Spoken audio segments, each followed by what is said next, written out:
Quand nous cause Blue Economy, nous imaginons gros bateaux, une industrie qui pas concerne ces petits acteurs.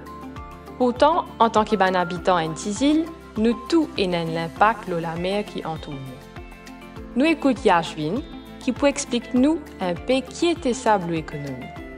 Et qu'un facteur fondamental quand on cause planification dans le cadre Blue Economy, c'est qualité de l'eau.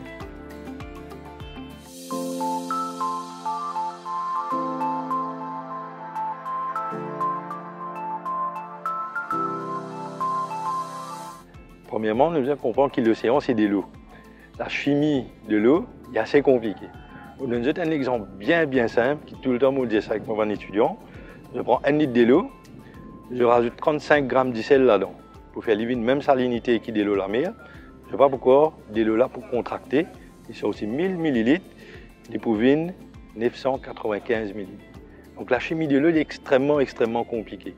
Tout ça, les organismes qui vivent dans la mer là, si je change sur un paramètre sur l'environnement, mais vous pouvez changer la chimie de l'eau. Tout est relié à la chimie de l'eau. La terre est poreuse. Comment nous aide de l'eau, la terre peut absorber. Donc tout ce qui nous peut aider la terre, autant il peut sortir dans la mer. Donc nous ne connaissons pas exactement qui côté il peut sortir, mais nous avons toujours un indice pour dire nous qui voilà. Même si nous n'avons pas fait un test, nous avons un indice qui dit nous, par exemple, dans ce tel site, nous prenons un peu plus beaucoup de nitrate parce qu'il nous peut trouver un macro-algues qui peut pousser, etc. Il y a un site autour de Maurice, que nous avons beaucoup fertilisé en pérenne de la mer. D'autres sites, qui n'est pas autant important, tout dépend de l'eau, géologie, la façon qui mène rose, nous la terre arrosée en bas. Et en place, ils sont directement au fond de l'océan, bien loin. Sur l'impact pour vraiment dissoudre, pour diluer, non pas pour sentir. Mais s'il peut sortir dans une zone côtière, là tout de suite l'impact là est différent.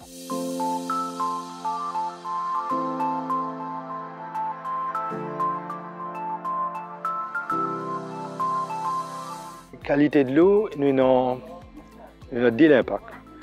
Le premier gros impact, c'est le changement climatique. C'est l'augmentation du dioxyde de carbone atmosphérique. Tout ça, carbone dioxyde qui nous regarde dans l'atmosphère là, l'océan absorbe 50% de ça. C'est énorme ça. Quand il absorbe 50% de CO2, l'océan devient plus acide. Il faut acide carbonique qui peut dissoudre, etc. L'océan devient plus acide. Nos pH moyenne de la surface de l'océan, il passe de 8,2 à 8,1. Pas beaucoup. Pas beaucoup, mais c'est mon pH, pas bien, c'est un nombre logarithmique. Pareil que mon échelle de Richter, 8,2 à 8,1, c'est une augmentation de l'acidité par 35%, qui est énorme. Et cette augmentation de l'acidité là fait que tout un organisme qui produit carbonate de calcium, comme un coquillage, un corail, etc., il y a une difficulté pour reproduire. Il y a une difficulté pour produire de coquillage. Ça, c'est le premier impact, l'impact global. Maintenant, notre deuxième impact, c'est la pollution in situ. C'est une pollution qui peut subir sur place. Encore une fois, il peut dépendre de l'organisme. Mais par exemple, si nous rajoutons un nitrate, nous rajoutons phosphate, nous mettons un antibiotique, peut-être un fertilisant, un pesticide, tout ça là, il peut avoir un impact indirectement. Donc voilà un petit peu les deux grosses façons qui un organisme là est impacté par la qualité de l'eau. Il y a un troisième impact maintenant qui est un peu plus récent, c'est la déoxygénation de l'eau. Ça veut dire que l'eau perd du oxygène. Et là, nous trouvons un tas de poissons comme dans ce lagon là. Et pourquoi? Parce que tout simplement, une plante, le soir, continue à respirer sans qu'ils aient produit oxygène. Et ça m'a des animaux qui sont tassés, ça m'a l'endroit là. Se retrouve la quantité d'oxygène qui peut diminuer. Ça arrive très souvent, très tôt le matin, nous dire 4h, 5h, 6h du matin à peu près, que de l'eau n'est plus d'oxygène et on trouve un tas de poissons peut mourir.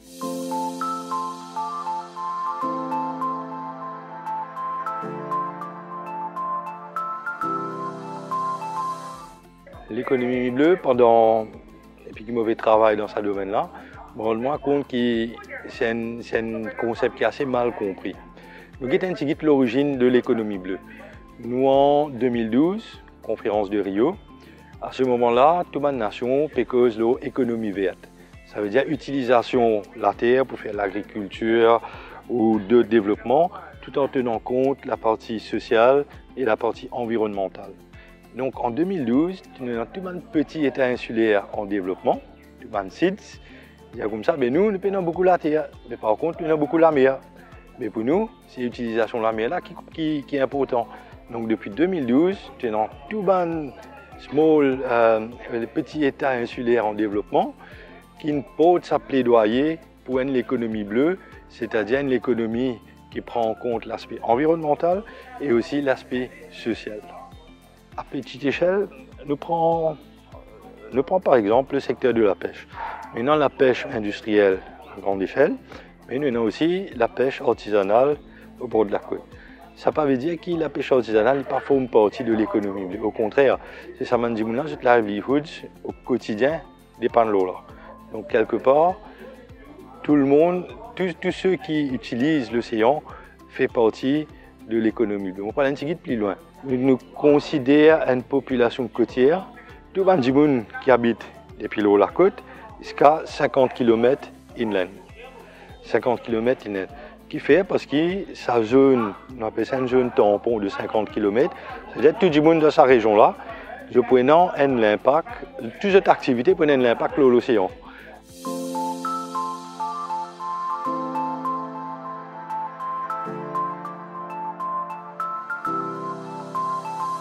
Historiquement, c'est plutôt la côte arrive week-end ou bien tantôt. Nous avons des enfants qui peuvent ramasser un peu de coquillage, qui peuvent amener ça à la case, puis comment dire, un petit plus aux autres repas du quotidien. Historiquement, c'est comme ça. Mais c'est vrai qu'en ce moment, on a trouvé que, par exemple, une mine bouille manguac peut être bien populaire un peu partout dans Maurice.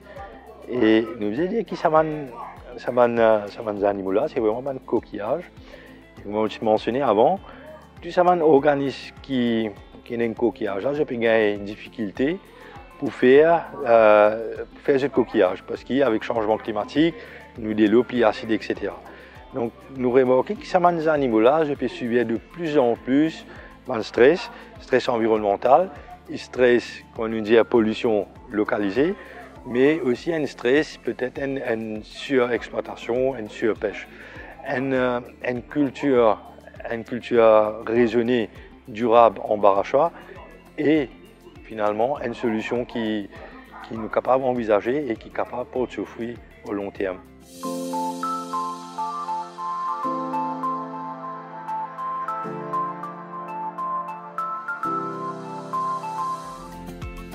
Après Yashvin, nous avons découvert le travail que Kemraj Persson peut faire dans ce barachois pour produire huîtres. Lipo explique-nous qui manière qualité de l'eau est vitale pour cette activité. C'est un travail qui est difficile, qui besoin une approche bien scientifique et beaucoup de monitoring. Comment je trouvais ici, c'est un barachois de poutres d'eau. Moi, je fais élevage ici, moi, une ostréiculture. Je fais 28, 20 mollusques, 20 coquillages. 20 mollusques, c'est 20 coquillages qui trouvent directement dans la mer. Et pour nous faire ce business-là, ou même pour nous lancer ce travail-là, nous devons trouver une place dans la mer. Et pour nous trouver une place dans la mer, c'est que nous devons prendre une permission avec le ministère de la Pêche, qui choisit une place qui est appropriée pour nous lui donner nous ça pour nous lancer nos business. Et ce n'est pas juste la place qui est importante. Nous devons connaître aussi, quand le ministère veut donner une place pour nous faire l'élevage, ce qui est très important, nous devons amener ça à l'aspect scientifique. Comme on dirait, dans l'aspect scientifique, c'est que nous devons connaître si la qualité de l'eau c'est primordial parce que l'ADEME qui nous fera. Pareil comme quand il fait la plantation, il devons connaître ça sur la terre, est correct. Nous, quand nous faisons des affaires de la mer, nous devons connaître pas de l'eau, c'est la qualité. Et là, nous devons faire un test, une analyse de l'eau avant que nous commencions nos business. Parce que si de l'eau même n'est pas la qualité, nous ne pouvons pas faire non. Le mollusque, c'est un filtre de l'eau pour garder notre nourriture, pour manger. C'est de vivre avec un phytoplancton. phytoplancton, c'est un micro-algue qui nous pas trouvé avec nos yeux, nous faisons ça dans un microscope. Et là, c'est un petit algue qui ont filtré de l'eau, c'est cette nutrition. Parce que même phytoplancton, il y a plusieurs sortes de phytoplancton. Il y a un phytoplancton qui fait la coque grossir, il y a un phytoplancton qui fait la chair grossir, il y a un phytoplancton qui n'est pas bon. Tout le monde mange vite, tout le monde est content, dire oui, vite, nous pas trouvé, peine à le marché, parce qu'il peine beaucoup, hein, franchement. Moi-même, le premier du monde qui lance ça dans Maurice, c'est un huître qui nous est localement. On appelle ça Casostria kikilata. Il n'est pas pareil comme un huître qui est en France. L'huître en France, c'est un zigas qui est Casostria zigas. Un huître là-bas, c'est préparé génétiquement en laboratoire. Il y a un huître qui reproduit, il y a un huître qui ne pas reproduire. On appelle ça diploïde et triploïde. Mais un huître qui ne pas reproduire, servi aux hormones pour grossir plus vite. Mais nous, le huître qui nous est là, c'est un huître qui ne pas fait de laboratoire, c'est un huître qui reproduit. Mais il prend plus beaucoup de temps pour les grossir. Et là, quand il pogne, c'est une larve. On dirait c'est un petit lever. C'est une larve même qui commence après 3 à 4 semaines. Je trouve une surface dure pour accrocher. C'est là que je développe la coque. Quand je commence à développer la coque, là, je viens de naissance huître. On appelle ça une naissance huître, c'est un petit baba huître. Et quand un petit baba huître là, nous regardons comme ça, nous besoin retravailler. Nous avons besoin de guetter tous les jours, nous avons besoin de nettoyer, nous avons besoin de laisser une place que tu as sur manger. Là, il grossit comme ça. Quand il vient comme ça, c'est là que vous avez une casse. Mais pour les venir comme ça, peut-être 2 ans et demi à 3 ans. Il y en a beaucoup de huîtres qui partent avec les choses de nos barachois, il y a en dehors, il y a dans la mer. Et nous trouvons du monde dans l'endroit, qui nous dit du monde dans l'endroit. Mais collecter ces petits huîtres là pour nous, nous réacheter ça avec eux, en même temps nous créer un emploi pour maintenant. Et en même temps, moi, je bénéficie de ça, je peux faire les grossir et nous revendre. Si de l'eau, il y a une maladie dedans. De l'eau, il n'y a pas la qualité. Ou sinon, il y a un voisin qui habite là, de l'eau usée, qui peut rentrer dans la mer, tout ça. Mais quand je huître là, filtrer ça de l'eau là, ça va une bactérie qui est là. Quand demain, moi, je prends ça huître là, je vends ça huître là avec un quand je mange ça, je vais avoir un problème. Je vais avoir diarrhée, vomissement, c'est pas bon. C'est pour cela que nous trouvons une place qui est appropriée et nous ferons assez loin avec le monde dans l'habitation du monde. Et là, comme je trouvais ici devant la chambre, nous avons beaucoup d'habitations, nous avons l'élevage surtout à côté. C'est ça qui est un apport bien important. Nous faisons un test, nous-mêmes nous faisons un test, nous prenons 20 paramètres de l'eau, nous guettons la salinité, nous guettons aussi la température, nous guettons un coup de sédiments, parce qu'il y a trop beaucoup de sédiments aussi, parce que je connais qu'il y a une vague de l'eau qui rentre et sortir, nous avons beaucoup de flashing, parce qu'il y a des flashing même qui amène une nutrition, qui amène un phytoplancton. Et aussi nous faisons un test avec un laboratoire qui est accrédité. Pour nous connaître, pas nos produits, c'est la qualité, ou sinon on a un problème. Moi je trouvais, moi je fais juste molix, c'est pour cela que je trouvais aujourd'hui beaucoup du moment, hey, tu ne peux pas faire des 3 poissons, non? En même temps, tu grandis ton business. Mais si je fais poisson, je vais faire je vais donner manger en même temps, je de l'eau poliée. Si je de l'eau poliée pour un filtre fidèle, il n'est pas bon. Parce que nous avons plus beaucoup de mortalité et la qualité n'est pas pareil. Si nous pouvons feed aussi, pareil comme nous ne pouvons pas overfeed. Si nous overfeed, qui arrive parce que ça va nous manger là, il peut venir un sédiment après, il va venir une pollution, parce que quand il commence à pourrir, il commence à détruire, il vient une pollution, nous de l'eau commence à détériorer. Je suis dans une institution qui est à Maurice pour aider moi, pour commencer mon business. Mais je réponds bien, je n'aide moi. C'est pour cela aujourd'hui, moi aussi, je fais pareil comme les autres. Je aide les autres qui demain, je aussi, je peux apprendre beaucoup de choses. Je fais un petit cours pour une madame. Il y a 15 madames qui nous choisissent, qui habitent près au niveau côtier.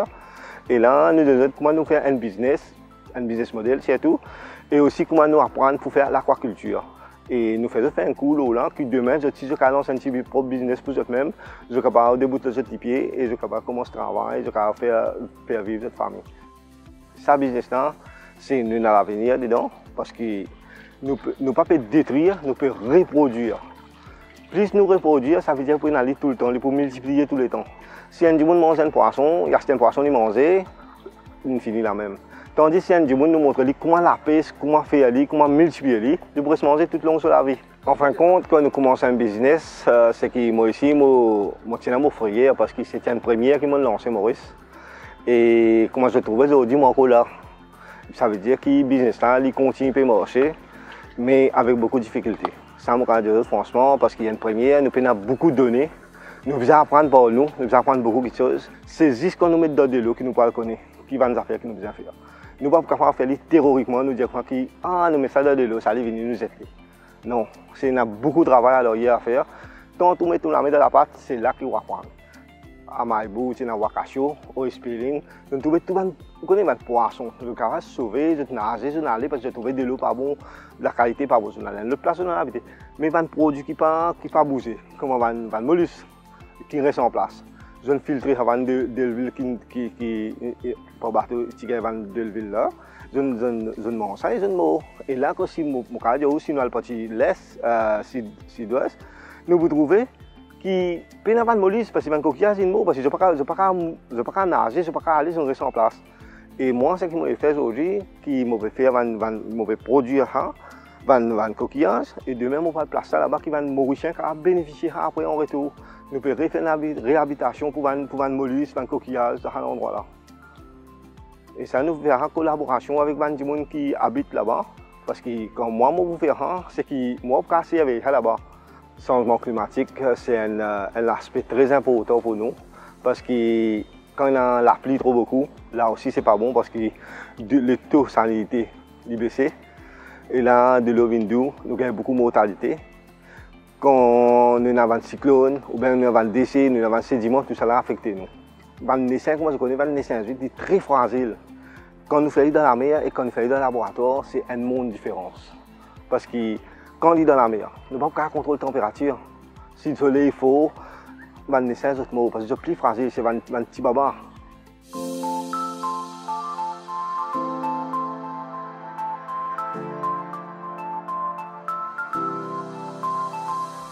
Changement climatique qui peut faire, en plus de ce qu'il m'a dit avant, vous trouvez qu'il y a une espèce, des animaux qui peuvent disparaître parce que les conditions n'est plus adaptées pour eux.